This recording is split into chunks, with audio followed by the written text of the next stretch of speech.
आज के इस वीडियो में हम लोग क्लास 10th के हिस्ट्री के चैप्टर नंबर 7 देखने वाले हैं, जिसका नाम है व्यापार और भूमंडलीकरण। इस चैप्टर के जितने भी ऑब्जेक्टिव क्वेश्चन आंसर है उन सब का संपूर्ण विश्लेषण इस वीडियो में करने वाले हैं। इससे पहले हिस्ट्री के जितने भी चैप्टर है, जैसे 1 से 6 तक जो भी चैप्टर है, इसके अलावा जो चैप्टर 8 था उन सब का ऑब्जेक्टिव का विश्लेषण पहले ही किया जा चुका है। तो इस तरीके से यह हमारा लास्ट वीडियो होगा ऑब्जेक्टिव सीरीज का। इस सीरीज के बाद हम लोग जो भी अति लघु उत्तरीय, लघु उत्तरीय और दीर्घ उत्तरीय प्रश्न है उन सब का संपूर्ण विश्लेषण किया जाएगा। इस चैप्टर से भी कोई खास क्वेश्चन नहीं पूछे जाते हैं, जैसा कि आपको बताए थे कि चैप्टर 1, 2, 4 और 8 इतिहास के जो 8 चैप्टर है उसमें से इस 4 चैप्टर को आपको निश्चित रूप से पढ़ना पड़ता है, क्योंकि अधिकांश क्वेश्चन इसी चारों चैप्टर से पूछे जाते हैं। बाकी जो चैप्टर हो गए, जैसे कि 5 हो गया, 6 हो गया, 7 हो गया, इन सबसे, और चौथा चैप्टर नंबर 3 हो गया, इन सबसे क्वेश्चन कम बनता है और कुछ खास क्वेश्चन होता है इन सभी चैप्टर से जो हमेशा रिपीट किए जाते हैं। तो इस वीडियो में हम लोग जो भी ऑब्जेक्टिव अधिकांश बार पूछे गए हैं तथा जिसके पूछने की संभावना है उसकी चर्चा करते जाएंगे। क्वेश्चन पर आप लोग का वीवीआई बता दिया जाएगा कि कौन सा क्वेश्चन वीवीआई है, उस क्वेश्चन को आप लोग निश्चित रूप से याद कर लेंगे। बाकी बहुत सारे इसमें क्वेश्चन है, तो सभी क्वेश्चन को याद करने की आवश्यकता नहीं है। आपको जो वीवीआई प्रश्न है उसे आप अलग नोट कर लेंगे और एग्ज़ाम के समय इसी क्वेश्चन को बार बार रिविजन करेंगे। तो चलिए शुरू करते हैं इस वीडियो के। पहला प्रश्न है, रेशम मार्ग कहाँ से आरंभ होता था? ये पहला जो क्वेश्चन है ये वीवीआई प्रश्न है, इसे आप लिख लेंगे। इसका राइट आंसर हो जाएगा चीन से। रेशम मार्ग चीन से शुरू होता था और चीन से शुरू होने के बाद ये आता था भारत। भारत के बाद ये चल जाता था मध्य एशिया और मध्य एशिया से होते हुए यह मार्ग यूरोप तक चला जाता था। इसे इंग्लिश में सिल्क रूट कहा जाता है। सिल्क मतलब होता है रेशम और रूट मतलब होता है मार्ग। तो क्वेश्चन दो टाइप से पूछ लेता है। क्वेश्चन पूछेगा कि रेशम मार्ग कहाँ से शुरू होता था, तो चीन से, और कहाँ तक जाता था, तो ये यूरोप तक जाता था। चूँकि इस मार्ग से पहले रेशम के व्यापार होता था, इसलिए इस मार्ग को रेशम मार्ग के नाम से जाना गया। यह इम्पोर्टेंट है, इसे याद कर लेंगे। नेक्स्ट प्रश्न है, पास्ता सिसिली इटली में किनके द्वारा ले जाया गया? एक खाने वाला पदार्थ होता है फास्ट फूड जिसका नाम है पास्ता। जैसे कि आप लोग जानते होंगे कि पास्ता हो गया, मैगी हो गया, मैकरोनी हो गया, ये सभी चीन से शुरुआत हुआ है। ये पास्ता उसी में से फास्ट फूड है। फास्ट फूड का मतलब होता है जल्दी से तैयार हो जाना, और जैसे जल्दी से तैयार हो गया तो खाने में आसानी होता है और कहीं बाहर ले जाने में भी आसानी होता है। तो ये पास्ता जो खाने वाला पदार्थ है वो इटली के सबसे पहले सिसिली नामक क्षेत्र में गया था। सिसिली आप पढ़े होंगे, सिसिली और नेपल्स दोनों इटली में है। तो सिसिली में किनके द्वारा पहुंचा था? तो यह पहुंचा था अरब लोगों के द्वारा। अरब मतलब आप जानते हो कि मध्य एशिया के तरफ बहुत सारे जो देश है, पश्चिमी एशिया की तरफ जो बहुत सारे देश है, जिसमें से आपको आएगा इराक, ईरान, सऊदी अरब, यूएई, बहुत सारा देश है, वो सब अरब प्रायद्वीप में आते हैं। तो इसी अरब प्रायद्वीप के लोग के द्वारा ये जो पास्ता है वो इटली में ले जाया गया। कहाँ से? चीन से ले जाया गया। तो पास्ता, मैकरोनी, जो मोमोज वगैरह होता है, ये सभी इटली के ही देन है, चीन के ही देन है, और यही बाद में चीन से सभी जगह पर विस्तार हुआ था। नेक्स्ट है, आलू अकाल किस देश में पड़ा था? ये भी इम्पोर्टेंट है, इस क्वेश्चन को टिक लगा लेंगे। आलू अकाल आयरलैंड में पड़ा था। आयरलैंड यूरोप का एक देश है। जैसे आप पढ़ते होंगे इंग्लैंड, ब्रिटेन, ग्रेट ब्रिटेन और यूनाइटेड किंगडम। तो जब हम बात करते हैं यूनाइटेड किंगडम के, यानी कि यूके के यूनाइटेड किंगडम, तो उसी यूनाइटेड किंगडम में यह आयरलैंड का क्षेत्र भी आता है। तो याद रखेंगे आयरलैंड एक देश है यूरोप में, लेकिन यह यूके का भी हिस्सा है। अब यूके क्या है, इंग्लैंड क्या है, ब्रिटेन क्या है, इसको समझना हो तो मेरा एक वीडियो है, प्लेलिस्ट में जा कर के आप चेक करेंगे कि यूके, इंग्लैंड, ग्रेट ब्रिटेन, इसमें अंतर क्या है, तब को मिल जाएगा, वहाँ से आसानी से समझ सकते हैं। फिलहाल याद रखिएगा आलू अकाल कहाँ पड़ा था? आयरलैंड में पड़ा था। यह आलू अकाल से क्वेश्चन पूछा गया है। नेक्स्ट है कॉर्न लॉ किस देश में पारित किया गया था, ये भी इंपॉर्टेंट है, ध्यान रखेंगे। कॉर्न लॉ की बात करें तो कॉर्न लॉ ब्रिटेन में बना था। कॉर्न के मतलब होता है, जैसे आप खाएंगे पॉपकॉर्न, जो भुट्टा होता है मक्का के भुट्टा उसे बोलते हैं पॉपकॉर्न या कॉर्न। तो जो कॉर्न लॉ था, जो भुट्टा था, उसके लिए कानून बनाया गया था, मक्का के लेकर कानून बनाया गया था, वो बनाया गया था ब्रिटेन देश में।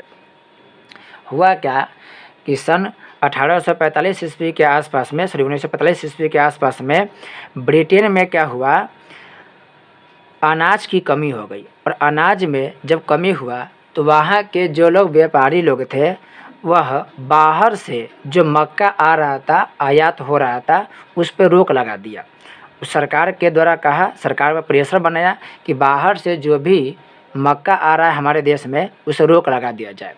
अब जैसे ही बाहर से मक्का नहीं आएगा, अनाज नहीं आएगा, तो उस देश के व्यापारी के पास जो अनाज है उसे वह ज़्यादा कीमत में बेचेंगे। इसलिए सरकार पर दबाव बना करके ब्रिटेन के जो पूंजीपति लोग था, व्यापारी लोग था, वो कॉर्न लॉ पास करवाया। लॉ मतलब होता है कानून, LAW, लॉ मतलब कानून। और इसके द्वारा बाहर से जो भी ब्रिटेन में अनाज आ रहा था, मक्का आ रहा था, उस पर रोक लगा दिया। और बाद में जा कर के वो लोग अपने अनाज को, खास करके मक्का को, ऊंचे कीमत पर बेचने लगा। फिर बाद में जनता द्वारा विरोध किया गया और विरोध करने के बाद एक कॉर्न लॉ को समाप्त कर दिया गया। नेक्स्ट है भारत में केनाल कॉलोनी किस प्रांत में बनाई गई, इसे भी याद रखेंगे। केनाल कॉलोनी पंजाब क्षेत्र में बनाया गया। कहाँ बनाया गया? पंजाब क्षेत्र में बनाया गया। आप भारत के जब नक्शा देखते हैं, जैसे इस क्षेत्र को आप देखेंगे,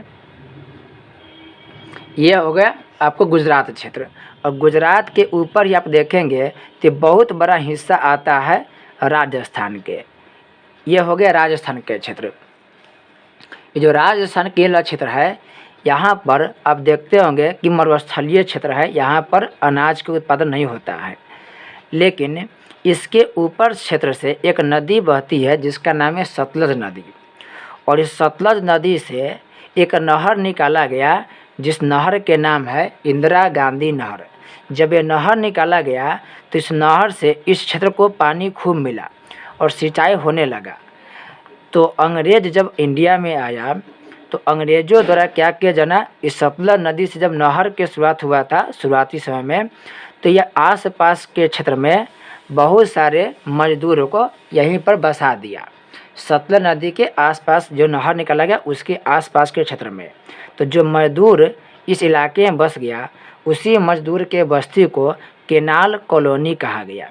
ये खास करके पंजाब और इसी हरियाणा क्षेत्र के मजदूर को बसाया गया था आसपास में, ताकि इस क्षेत्र में क्या कर सके, खेती कर सके। तो आप सिंपल से याद रखेंगे कि मजदूर के जो बस्ती बसाया गया था पंजाब क्षेत्र में, उस बस्ती को ही केनाल कॉलोनी के नाम से जाना गया।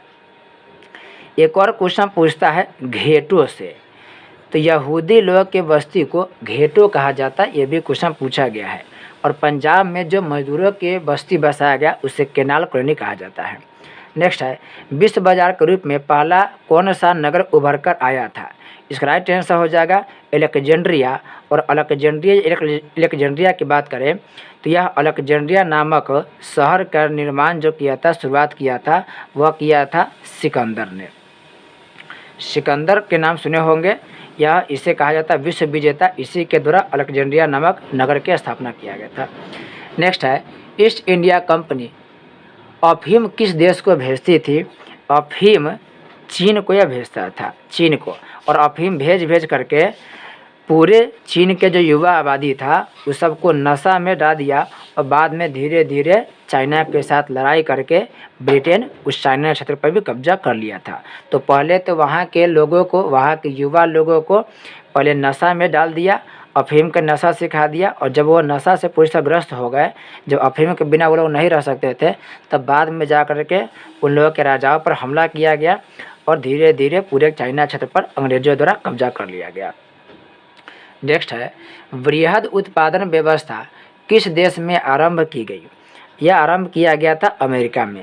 वृहद मतलब है बहुत ज़्यादा, उत्पादन मतलब किसी वस्तु को उत्पादन करना या बनाना। अमेरिका के एक व्यक्ति है जिसका नाम है हेनरी फोर्ड। हेनरी फोर्ड, और इसी हेनरी फोर्ड के द्वारा बृहद उत्पादन व्यवस्था शुरू किया गया था। बृहद उत्पादन व्यवस्था का मतलब है कि कारखाने में ज़्यादा से ज़्यादा किसी वस्तु के उत्पादन करना, किसी वस्तु का निर्माण करना। तो एक फोर व्हीलर है, एक गाड़ी है जिसका नाम है फोर्ड मोटर्स। इस फोर्ड मोटर्स के मालिक है हेनरी फोर्ड, जो अमेरिका के थे। और इसी हेनरी फोर्ड के द्वारा बृहद उत्पादन व्यवस्था किया गया। बृहद उत्पादन व्यवस्था क्या समझिए, जैसे पहले क्या था, फैक्ट्री में लोग काम करता था, मजदूर लोग, तो मजदूर लोग सही समय पर सही से काम कर नहीं पाता था। यानी मजदूर लोग काम करने का जो तरीका था थोड़ा सा स्लो था, मतलब पूरे क्षमता के साथ काम नहीं कर पाता था। तो हेनरी फोर्ड क्या किया, एक लाइन व्यवस्था लेकर आया, और लाइन व्यवस्था से जब काम करवाया तो वस्तु के उत्पादन में काफ़ी वृद्धि हुआ। और लाइन व्यवस्था क्या है उसे समझेंगे आप लोग। जैसे मान लेते हैं कि यहाँ से लेकर यहाँ तक एक लाइन है, लाइन देखेंगे, यहाँ से यहाँ तक मान के चलिए कि एक तरीका से लाइन है। अब यहाँ पर एक आदमी बैठा हुआ, यहाँ पर एक आदमी है, यहाँ पर है, सभी जगह पर कोई ना कोई व्यक्ति है। अब मान लें कि यहाँ पर मोबाइल बनाने का काम चल रहा है, ये फैक्ट्री में मोबाइल बनाने का काम चल रहा है। तो यहाँ पर समझिए कि एक तरह से काउंटर जो देखते हैं काउंटर, उस तरीक़े से काउंटर है। और इस सभी जगह पर एक एक आदमी ये बैठा हुआ है, सभी एक कुर्सी पर एक एक आदमी बैठा हुआ है। अब मोबाइल बनाने का काम है, तो सबसे पहले यहाँ पर जो देख रही है पट्टी, यह पट्टी क्या करेगा, चलता रहेगा। यह क्या पट्टी क्या करेगा, चलते रहेगा, यहाँ से यहाँ तक चलते रहेगा। अब इस आदमी के पास मान लेते हैं कि मोबाइल आया, उस मोबाइल में कुछ नहीं है, तो ये जो आदमी है उस मोबाइल में क्या के बटन लगा दिया। ये सिंपल से समझिए कि मोबाइल ऐसे है, सिर्फ ढांचा है, कुछ लगा नहीं है। इसके पास आया तो यह आदमी बटन लगा दिया, इसके पास आया तो यदि इसी मोबाइल में कवर लगा दिया, इसके पास आया तो बैटरी लगा दिया, इसके पास आया तो चार्जिंग पिन लगा दिया। ऐसे सभी आदमी कोई ना कोई काम किया, और जब यहाँ तक पहुँचा तो एक पूरा मोबाइल बन के तैयार हो गया। अब ये स्लाइड चलते रहता है, अब इसके पास मोबाइल पहुँचेगा, फिर इसके पास पहुँचेगा, फिर इसके पास लगातार पहुँचते रहेगा। अब इसमें क्या हुआ कि यहाँ पर इसको जो काम दिया गया है उस सही समय पे करना पड़ेगा। जैसे इसके पास मोबाइल आएगा तो उठाएगा और धीरे धीरे चलेगा, तो जल्दी से इसमें जो काम करना करेगा, और फिर ये मोबाइल को रख देगा, फिर इसके पास आ जाएगा, फिर इसके पास आ गया, फिर इसके पास आ जाएगा। तो यह पट्टी चलते रहता है, जैसे आप मिल में देखते हैं पट्टी चलता है, वैसे ये पट्टी चलते रहता है। तो जिसके पास मोबाइल आएगा उसको उसी समय जल्दी से वह काम करना पड़ता है। तो जब इस तरीके से काम कराया गया तो देखा गया कि हर सेकंड में वस्तु निर्माण हो रहा है। एक एग्जांपल और मान सकते हैं, जैसे मान लेते हैं कि किसी आदमी को पेन बनाना है, तो पेन बनाया है, तो यहाँ पर सिर्फ मान लेकर चलिए कि पहले क्या हुआ कि एक रिफिल, मतलब एक ऐसे आया पेन के सिर्फ ऊपर वाला खोल। अब इसके पास आया तो इसके पास रखा और रिफिल डाल दिया, और रिफिल डाल के आगे बढ़ाया। फिर इसके पास इस पेन, पहले आदमी रिफिल डाल दिया इसमें, और दूसरे आदमी के पास आया यही रिफिल वाला पेन, तो इसमें स्टिकर लगा दिया, इसको स्टिकर था, स्टिकर लगा दिया। फिर यह आगे जाएगा तो यह आदमी क्या करेगा, पेन में ढक्कन कोई लगा देगा। फिर ये जाएगा तो कुछ और इस पर दाम जो होगा दाम लिख देगा। इस तरह से हर कोई आदमी के अलग अलग अपना काम है, और सबको उसी समय तत्काल करना पड़ता है। तो देखिए इसमें न किसी प्रकार से कोई किसी के साथ गप नहीं कर सकता है, आराम भी नहीं कर सकता है। इसमें मजदूर को ना बहुत ज़्यादा काम करवाया जाने लगा। लेकिन यह जब व्यवस्था किया गया तो उत्पादन बहुत तेज़ी से हुआ, और कहीं ना कहीं अमेरिका को विकास होने में ये वाला सिस्टम बहुत उपयोगी हुआ था। ये लाइन सिस्टम है, इसे आप लोग का फिर से वीडियो को रिवाइज करके देख सकते हैं, नहीं समझ में आया है तो। हालांकि मुख्य वीडियो में इसका डिटेल से आपको बता दीजिएगा बोर्ड पर। तो बृहद उत्पादन व्यवस्था कौन देश से शुरू हुआ था, अमेरिका में शुरू हुआ था। किया कौन था, हेनरी फोर्ड। वो सब पूछेगा फोर्ड मोटर के मालिक कौन है, हेनरी फोर्ड। अब फोर्ड मोटर कहाँ की कंपनी है, तो अमेरिका की कंपनी है।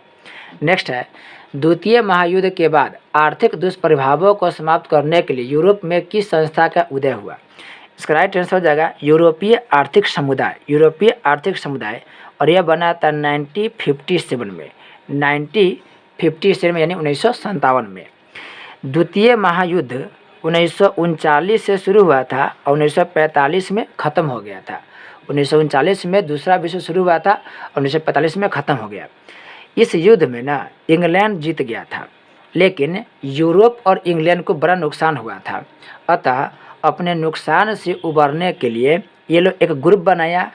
इस ग्रुप का नाम दिया गया यूरोपीय आर्थिक समुदाय। और यह ग्रुप बनाने का उद्देश्य यही था कि जो भी आर्थिक नुकसान हुआ है उस आर्थिक नुकसान से बचा जा सके, उस आर्थिक नुकसान के जो भरपाई है उसे पूरा किया जा सके। बात करें G77 के, तो यह 77 विकासशील देशों के ग्रुप है। हालांकि अब इसमें 77 देश न के बहुत देश हो गया है। जब बना था तब यह 77 विकासशील देशों के समूह था, जिसे G77 कहा गया। G के मतलब होता है ग्रुप, तो ग्रुप ऑफ 77। और यह ग्रुप बना था 1964 में। याद रखेंगे, G77 बना था 1964 में। ओपेक की बात करें तो ओपेक ऐसे लिखाता है इंग्लिश में, ओपेक, OPEC। इसका मतलब होता है organisation of petroleum export countries. कोई पूछेगा फुल फॉर्म क्या होगा, तो याद रखेंगे organisation of petroleum export countries. तेल निर्यात करने वाले देश के ग्रुप को ओपेक कहा जाता है। आप लिख लेंगे, तेल निर्यात करने वाले यानी पेट्रोलियम निर्यात करने वाले देश के समूह का नाम क्या है, ओपेक है। जिसमें से सऊदी अरब है, UAE है, वेनेजुएला है, ये सभी देश ओपेक में आता है। सार्क की बात करें तो इसका पूरा नाम ऐसे लिखा गया, सार्क, SAARC। इसका पूरा नाम हो गया south Asia association regional for corporation. South Asia association regional for corporation. इसको हिंदी में बोलते हैं दक्षिण क्षेत्रीय एशियाई सहयोग संगठन, दक्षिण एशियाई क्षेत्रीय सहयोग संगठन। और यह बना था सन 1985 में। इसको हिंदी में बोलते हैं सार्क को दक्षेस। हिंदी में क्या बोलते हैं, दक्षेस बोलते हैं। कब बना था, 1985 में बना था। कितना मेंबर है, तो इसका टोटल अभी 8 मेंबर है। मेंबर कितना, 8 है। नेक्स्ट है, आधुनिक युग में आर्थिक क्षेत्र में सबसे बड़ी क्रांति कौन सी थी। इसका राइट आंसर हो जाएगा वाणिज्यिक क्रांति, सबसे बड़ी क्रांति। नेक्स्ट है, विश्वव्यापी आर्थिक महामंदी किस वर्ष आरंभ हुआ। ये इंपॉर्टेंट है, याद रखेंगे। यह हुआ था 1929 में। और शुरुआत कौन देश हुआ था, तो शुरुआत हुआ था अमेरिका से। याद रखेंगे, विश्वव्यापी आर्थिक महामंदी 1929 में किस केंद्र से शुरुआत हुआ, तो अमेरिका से शुरुआत हुआ था। जालियांवाला बाग हत्याकांड 1919 में हुआ था। प्रथम विश्व 1914 में शुरू हुआ था। 1945 की बात करें तो 1945 में दूसरा विश्व युद्ध समाप्त हुआ था। नेक्स्ट है, ब्रेटन वुड्स सम्मेलन किस वर्ष हुआ था। ब्रेटन वुड्स सम्मेलन 1944 में हुआ था। ब्रेटन वुड्स क्या, तो ब्रेटन वुड्स अमेरिका के एक शहर का नाम है, अमेरिका के शहर का नाम है। और यह मीटिंग हुआ था 1944 में। क्वेश्चन पूछता है कि बताइए कौन संस्था को ब्रेटन वुड्स सम्मेलन के जुड़वा संतान कहा जाता है। तो दुनिया में 2 संस्था है, एक है IMF, इसे याद रखेंगे, बड़ा इंपॉर्टेंट है। और एक है world bank, world bank. IMF को बोलते हैं हिंदी में अंतर्राष्ट्रीय मुद्रा कोष, अंतर्राष्ट्रीय मुद्रा कोष। इसको पूरा इंग्लिश में नाम है international monetary fund, international monetary fund. Hindi में बोलते हैं अंतर्राष्ट्रीय मुद्रा कोष। और वर्ल्ड बैंक को तो बोल देंगे विश्व बैंक, विश्व बैंक।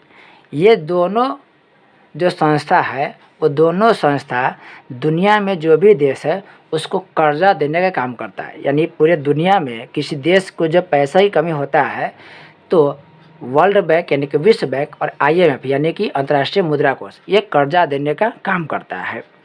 और ये दोनों जो संस्था है वो बना था 1944 ईस्वी में और काम करना शुरू किया था 1945 में। बन गया था 44 में, काम करना शुरू किया था 45 में। और ये बना कब, ब्रेटन वुड्स सम्मेलन में। ब्रेटन वुड्स सम्मेलन जब हुआ 1944 में तब प्रस्ताव रखा गया कि दुनिया के देश को कर्जा देने के लिए कोई संस्था बनाया जाए और यही संस्था बना। इसलिए इन दोनों संस्था को यानी वर्ल्ड बैंक और IMF को ब्रेटन वुड्स सम्मेलन की जुड़वा संतान, जुड़वा मतलब जो गांव देहात में नहीं होता कि एक ही बच्चा दो बच्चा एक ही साथ जन्म लिया, तो उसे बोलता जुड़वा। तो जुड़वा संतान के रूप में इसी दोनों संस्था कहा गया, यानी दो बच्चे का जन्म एक ही साथ हुआ तो जुड़वा संतान हो गया। इसे याद रखेंगे, काफ़ी महत्वपूर्ण क्वेश्चन है, कई बार पूछा गया है। अब रिक्त स्थान की पूर्ति करें। लिखा डैश अमेरिका से आलू यूरोप ले आया। एक व्यक्ति था कोलंबस, जिसे कहा था कि अमेरिका की यह खोज किया था। तो कोलंबस नामक व्यक्ति अमेरिका से आलू को यूरोप ले आया था। पहले आलू जो था वो अमेरिका में होता था, अमेरिका से यूरोप आया, फिर इस यूरोप से आलू इंडिया में आया। तो आलू पहले इंडिया में नहीं हुआ करता था, अमेरिका में था, फिर वह अमेरिका से धीरे धीरे इंडिया में भी आ गया। नेक्स्ट है सोने के काल्पनिक शहर को डैश कहा गया। इसे कहा गया अल डोराडो। अल डोराडो, अल डोराडो। एक कहावत फेमस है कि एक काल्पनिक शहर के नाम दिया गया अल डोराडो। अल डोराडो, ऐसा कहा जाता है कि जो अल डोराडो है ना, एक ऐसा शहर है जो पूरे तरीके से सोना के बना है। उस जगह पर सोना के बड़े बड़े पहाड़ है, सोना के बहुत सारा भंडार है। हालांकि ऐसा कोई शहर है कि नहीं है, यह कल्पना में बात कहा गया है, इसलिए कहा कि सोने के काल्पनिक शहर के नाम क्या था, अल डोराडो। बहुत सारा कथा कहानी इसके ऊपर, बहुत सारा मूवी भी बना है। अल डोराडो नामक एक मूवी भी बना है जिसमें कहा गया है कि कोई एक ऐसा शहर है अमेरिका में जिसमें केवल और केवल सोना ही मिलता है। क्या ये काल्पनिक है, यह वास्तविकता में ऐसा नहीं है, कुछ किताब में इस बात को लिखा गया है। नेक्स्ट है अलेक्जेंड्रिया नगर की स्थापना बताए थे सिकंदर ने किया था, सिकंदर ने किया था। आर्थिक महामंदी का आरंभ अमेरिका से हुआ था, यह बताया। आर्थिक महामंदी 1929 में शुरू हुआ था और अमेरिका देश से शुरू हुआ था। नेक्स्ट है न्यू डील को अमेरिकी राष्ट्रपति डैश ने लागू किया। ये इंपॉर्टेंट है, वीवाई याद रखेंगे। न्यू डील को अमेरिका के राष्ट्रपति फ्रैंकलिन डी रूजवेल्ट ने शुरू किया था। याद रखेंगे, फ्रैंकलिन डी रूजवेल्ट यह अमेरिका के राष्ट्रपति था और इसी के द्वारा न्यू डील नीति लागू किया गया था। अमेरिका के 2-3 राष्ट्रपति से क्वेश्चन पूछता है, उसे आप एक ही जगह पर लिख लेंगे। एक राष्ट्रपति होगा फ्रैंकलिन डी रूजवेल्ट, क्या किया था, तो न्यू डील नीति लाया था। एक है Richard Nixon. Richard Nixon question पूछेगा कि वियतनाम और अमेरिका के बीच जब युद्ध हो रहा था तो उस युद्ध के समय अमेरिका के राष्ट्रपति कौन था, तो अमेरिका के राष्ट्रपति उस समय था रिचर्ड निक्सन। फिर पूछेगा आपसे कि बताइए अब्राहम लिंकन से एक क्वेश्चन पूछता है। अब्राहम लिंकन, अब्राहम लिंकन भी अमेरिका के ही राष्ट्रपति थे और ये लोकतंत्र की सबसे अच्छा परिभाषा दिए थे। क्वेश्चन पूछेगा लोकतंत्र की परिभाषा कौन दिए थे, अब्राहम लिंकन। और अमेरिका के प्रथम राष्ट्रपति कौन हो गए, तो जॉर्ज वाशिंगटन। वाशिंगटन ये अमेरिका के प्रथम राष्ट्रपति हुए। तो सभी राष्ट्रपति से क्वेश्चन पूछा गया, आप याद कर लेंगे। अब सही गलत का चयन करें। पहला प्रश्न है रास्ताफारियानवाद विद्रोही धर्म था। ये बिल्कुल सही है। अफ्रीका में रास्ताफारियानवाद एक धर्म था, यह विरोधी धर्म था, याद रखेंगे इसको। नेक्स्ट है चटनी म्यूजिक मॉरिशस में प्रचलित थी। यह कथन गलत है, क्योंकि जो चटनी म्यूजिक है वो चटनी म्यूजिक त्रिनिदाद एवं गुआना, एक जगह है त्रिनिदाद एवं गुआना दक्षिण अमेरिकी देश में, लिख लेंगे त्रिनिदाद, एक देश है गुआना। तो त्रिनिदाद और गुआना इन दोनों देश में चटनी म्यूजिक फेमस है। यानी इंडिया के म्यूजिक और दक्षिण अमेरिका के क्षेत्र के त्रिनिदाद गुआना क्षेत्र के म्यूजिक जो गाना है वो सभी मिक्स हो गया है, जिसका नाम दे दिया गया चटनी म्यूजिक। यानी इंडिया के बहुत सारा गाना बहुत ऐसा फेमस है, उस देश के गाना हमारे यहाँ के दोनों मिक्स करके नया जो गाना बना उसका चटनी म्यूजिक। नेक्स्ट है प्रथम विश्व युद्ध में इंग्लैंड की अर्थव्यवस्था सुदृढ़ नहीं, ये गलत है। प्रथम विश्व में इंग्लैंड की अर्थव्यवस्था खराब हो गया था, बिगड़ गया था, न कि मजबूत हुआ था। नेक्स्ट है महामंदी के कारण अमेरिकी पूंजी के प्रवाह में तेजी आई। यह भी गलत है। महामंदी जब आया तो अमेरिका के पूंजी व्यवस्था चौपट हो गया, बिगड़ गया, तेज नहीं है बल्कि मंद हो गया था, बहुत मंद हो गया था। नेक्स्ट है यूरोपीय इकोनॉमिक कम्युनिटी की स्थापना 1997 में हुआ। बिल्कुल ये सही बात है, ये बताए थे। यूरोपीय इकोनॉमिक कम्युनिटी कब बना, 1997 में बना था। नेक्स्ट है सारणी पर आधारित प्रश्न है। करा कि रेशम मार्ग का उद्गम चीन, जापान, भारत। प्रश्न पूछा है रेशम मार्ग कहाँ से आरंभ हुआ था, तो रेशम मार्ग चीन से आरंभ हुआ था। फिर है गुलामी प्रथा का प्रचलन इंग्लैंड, जर्मनी एवं अमेरिका। प्रश्न है गुलामी प्रथा का प्रचलन किस देश में था, तो यह प्रथा अमेरिका देश में था। कहाँ था गुलामी प्रथा, अमेरिका देश में। बाद में अब्राहम लिंकन जब आए तो गुलामी प्रथा कुछ हद तक क्या हुआ, समाप्त कर दिया गया। फिर है कॉर्न लॉ ब्रिटेन मक्का के आयात प्रतिबंधित। क्वेश्चन है कॉर्न लॉ किस देश में पारित किया गया, तो कॉर्न लॉ ये ब्रिटेन में पारित किया गया। क्यों किया गया डिटेल से बताएं आपको। फिर है बृहद उत्पादन व्यवस्था अमेरिका हेनरी फोर्ड। क्वेश्चन है अमेरिका में बृहद उत्पादन व्यवस्था किसने आरंभ किया, तो यह किया था हेनरी फोर्ड, और ये फोर्ड मोटर के मालिक है। कौन देश से, तो अमेरिका से है। गिरमिटिया मजदूर भारत, अमेरिका और इंग्लैंड। क्वेश्चन है गिरमिटिया मजदूर किस देश से ले जाए जाते थे, तो गिरमिटिया मजदूर भारत से ले जाए जाते थे।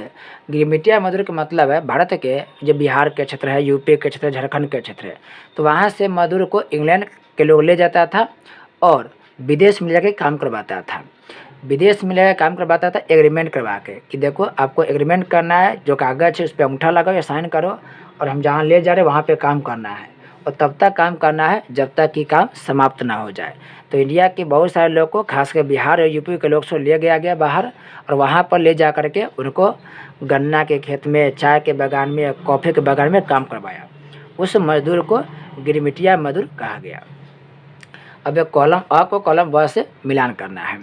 औद्योगिक क्रांति यह हुआ था इंग्लैंड देश में सूती वस्त्र उद्योग के साथ बताए थे। साम्यवादी गुट का अगुवा कौन है, सोवियत संघ, और ये सोवियत संघ टूट गया 1991 में। दुनिया में सबसे पहले साम्यवादी व्यवस्था कहाँ लागू हुआ था, सोवियत संघ में। और साम्यवादी व्यवस्था कौन कौन देश में है, तो चीन में है, रूस में है, वियतनाम में, सब देश में साम्यवादी व्यवस्था है। आर्थिक महामंदी यह 1929 में आया था। कहाँ से शुरू हुआ था, अमेरिका से शुरू हुआ था। इजराइल और फ़लस्तीन में हमेशा बात विवाद होते रहता है जी, दोनों में झगड़ा होते रहता है, दोनों एक दूसरे के पास है, इजराइल फ़लस्तीन। निजी बैंक की बात करें तो निजी बैंक है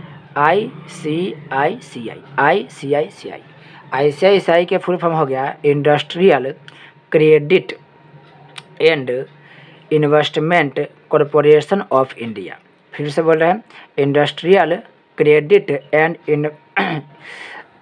इन्वेस्टमेंट कॉरपोरेशन ऑफ इंडिया। इसका फुल फॉर्म देखेंगे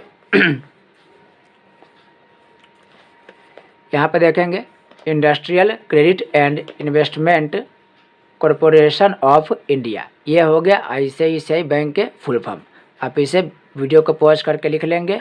industrial credit and investment corporation of India यह एक निजी बैंक है, और निजी बैंक के रूप में यह अच्छा से काम करता है। SBI सरकारी बैंक है, बहुत सारे निजी बैंक है, और निजी बैंक के द्वारा भी कहीं ना कहीं भारत की अर्थव्यवस्था को मजबूती मिला है। तो इस वीडियो के जितने भी ऑब्जेक्टिव क्वेश्चन था सबको कंप्लीट किए हैं। जो जो क्वेश्चन पर टिक लगाया गया है उस क्वेश्चन विशेष ध्यान रखेंगे, क्योंकि एग्जाम के दृष्टिकोण से यही क्वेश्चन महत्वपूर्ण रहने वाला है। और आज हमारा जो हिस्ट्री के जितने ऑब्जेक्टिव सीरीज था वो सबको कंप्लीट कर दिए हैं। नेक्स्ट वीडियो में हम लोग सही प्रकार के लघु उत्तरीय और दीर्घ उत्तरीय प्रश्न की चर्चा करेंगे। तो मिलते हैं एक नए वीडियो के साथ, तब तक आपका बहुत बहुत धन्यवाद।